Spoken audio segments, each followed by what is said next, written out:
E se eu te dissesse que seu vício não é uma maldição, mas uma linguagem, uma maneira secreta pela qual Deus fala com seus escolhidos? Carl Jung fez uma descoberta tão chocante que a religião nunca poderia aceitá-la. O vício não é simplesmente a fraqueza humana. É o sussurro de uma força superior tentando despertar algo enterrado no fundo da alma. Veja, enquanto a maioria das pessoas vê o vício como punição, Jung o entendeu como um diálogo espiritual. O desejo sem fim, a obsessão, a culpa, o ciclo de cair e subir novamente, nada disso é aleatório.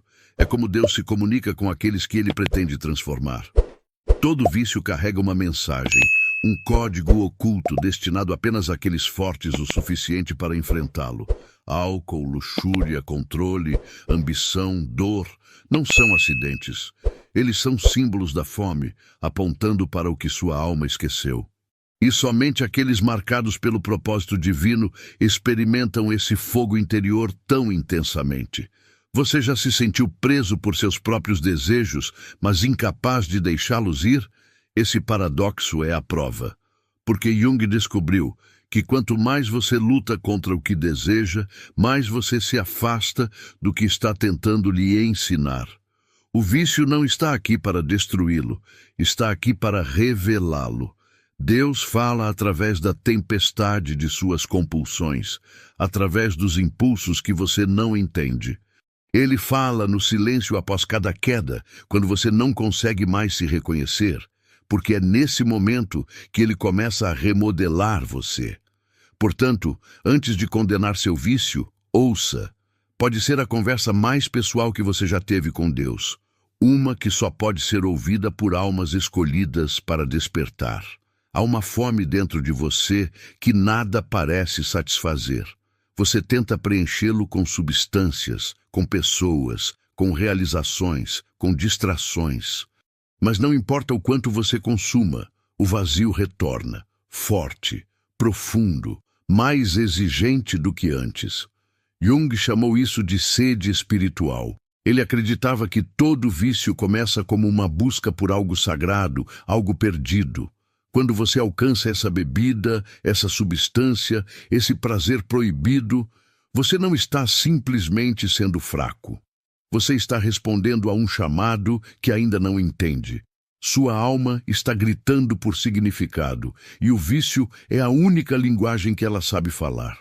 Essa sede é antiga, tem estado com a humanidade desde o início, mas nem todo mundo sente isso com a mesma intensidade. Somente certas almas carregam esse fardo, esse desejo implacável que se recusa a ser ignorado. Estes são os que Jung identificou como escolhidos, marcados por uma inquietação divina que não os deixará se contentar com a vida comum. Você vê, a maioria das pessoas pode beber sem se tornar viciada. A maioria das pessoas pode sentir prazer sem se perder nele. Mas você não pode. E essa não é a sua fraqueza. Esse é o seu sinal. A sede que não pode ser saciada é a prova de que algo maior está tentando alcançá-lo, tentando puxá-lo para uma transformação que você continua resistindo. Jung descobriu que os alcoólatras, em particular, carregavam uma ferida espiritual única. Ele viu que o vício deles não era sobre o álcool em si. Era sobre a tentativa desesperada de tocar algo transcendente, algo além da realidade mundana que parecia pequeno demais para suas almas. Eles bebiam para se sentirem conectados, para se sentirem vivos, para sentir qualquer coisa além do vazio sufocante de um mundo sem magia. Mas aqui está a reviravolta. O próprio vício se torna a barreira. A mesma coisa que você usa para satisfazer sua sede se torna a coisa que o mantém com sede. Você bebe para se sentir inteiro, mas a bebida o fratura ainda mais. Você persegue o alto para escapar da dor, mas o alto aprofunda a dor. É um paradoxo, um ciclo cruel que parece projetado para quebrá-lo. No entanto, Jung insistiu que isso foi intencional. Este ciclo não é um caos aleatório. É um mecanismo divino, um teste espiritual projetado especificamente para aqueles fortes o suficiente para suportá-lo. Deus não fala com todos por meio do vício, porque nem todos precisam dessa lição em particular. Mas para aqueles que o fazem, a mensagem é sempre a mesma. O que você busca fora de si mesmo só pode ser encontrado dentro. A sede que você sente é real, mas você está olhando na direção errada. Você tem tentado satisfazer uma necessidade espiritual com soluções materiais. Você tem tentado preencher um buraco em forma de Deus com coisas que nunca podem caber. E cada vez que você tenta, o buraco fica maior, a sede fica mais forte e você se sente mais perdido do que antes. É aqui que a maioria das pessoas desiste. Eles veem o ciclo interminável e concluem que estão quebrados, amaldiçoados, indignos. Mas Jung viu algo diferente. Ele viu que a intensidade de seu desejo é proporcional à profundidade de seu chamado. Quanto mais você sofre, maior é o seu potencial de despertar. A sede que não pode ser saciada não é o seu castigo, é a sua preparação. Deus fala aos seus escolhidos através desta fome impossível, porque somente através dela eles podem aprender a verdade mais importante. Nada neste mundo será suficiente. Nem sucesso, nem amor, nem poder, nem prazer. Nada. E uma vez que você realmente entenda isso, uma vez que você pare de lutar contra isso e comece a ouvi-lo, a sede começa a se transformar. Deixa de ser sobre se encher e começa a ser sobre se esvaziar.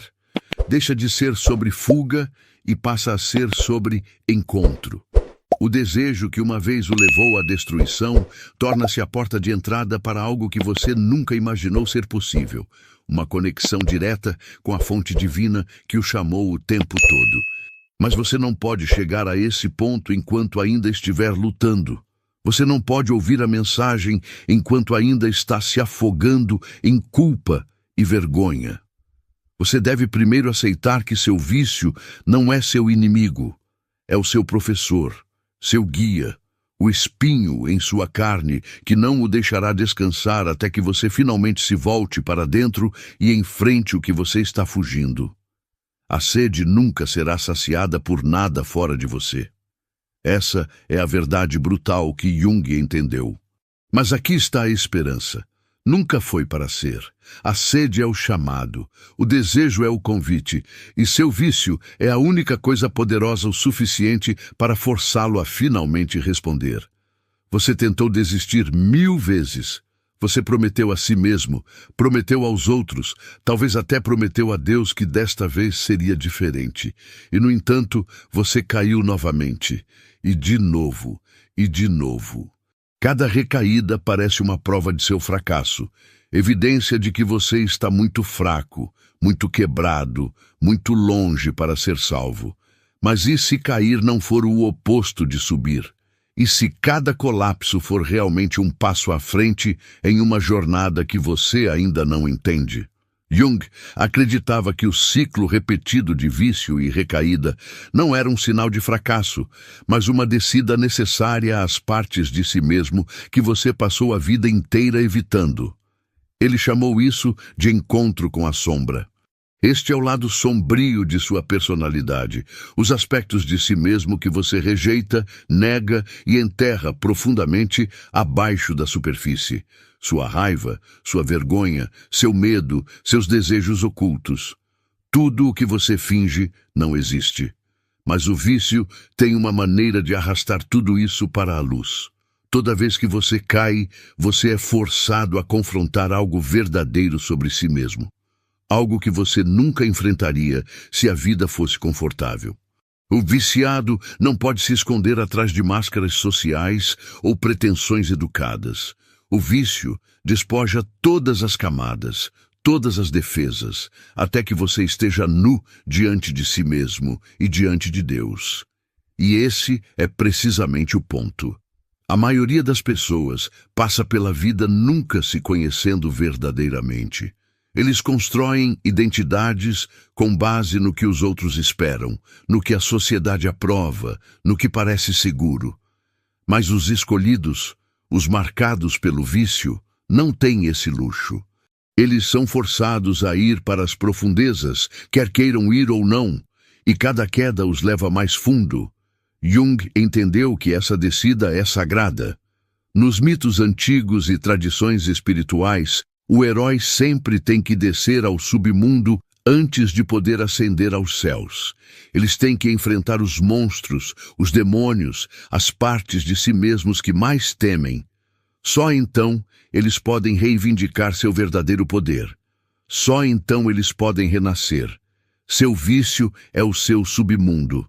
Cada recaída é outra camada descascada, outra ilusão quebrada, outro falso eu destruído. Parece a morte porque, de certa forma, é. Mas a morte não é o fim. É o início da transformação. E Deus fala mais claramente nos lugares onde você se sente mais perdido. Você vê, a queda não é aleatória. Segue um padrão, um ritmo que Jung reconheceu como profundamente espiritual. Você se levanta com esperança, cai com desespero, ressuscita com determinação, cai novamente com culpa. De novo e de novo. E cada ciclo ensina algo essencial. Você não pode se salvar apenas com a força de vontade. Você não pode superar isso por meio de disciplina, controle ou pura determinação. Esta é a lição mais difícil para os escolhidos aprenderem. Porque a maioria de vocês são lutadores. Você é forte, capaz, acostumado a vencer obstáculos pela força de vontade. Mas o vício não responde à força. Quanto mais você luta, mais forte ele se torna. Quanto mais você resiste, mais forte é o aperto. Então você deve aprender a parar de lutar e começar a se render. Rendição não significa desistir. Significa reconhecer que você está enfrentando algo mais poderoso do que o seu ego. Algo que requer um tipo diferente de força. Significa admitir que você precisa de ajuda, que não pode fazer isso sozinho, que o caminho a seguir não é para cima, mas para baixo, mais para a escuridão, mais para o desconhecido, mais para as partes de si mesmo das quais você passou toda a sua vida fugindo. Jung descobriu que aqueles que eventualmente se libertam do vício não o fazem conquistando-o, eles fazem isso integrando-o. Eles param de ver sua sombra como o inimigo e começam a vê-la como uma parte de si mesmos que precisa ser compreendida, aceita e transformada. Eles param de lutar contra a queda e começam a aprender com ela. Cada vez que você desmaia, você está recebendo um presente, uma chance de se ver com mais clareza. Uma chance de entender por que você anseia pelo que deseja, por que foge do que foge, por que se machuca da maneira que sofre. E a cada queda, se você estiver disposto a olhar, você se aproxima da verdade que o libertará. O caminho não é uma linha reta para cima. É uma espiral para baixo e depois para cima, de novo, até que você finalmente chegue ao centro. E no centro você encontrará o que sempre procurou, não na substância, não na euforia, não na fuga. Mas na pessoa, você se torna através da jornada de cair e subir, quebrar e curar, morrer e renascer. Há uma parte de você que observa com o canto da sua mente.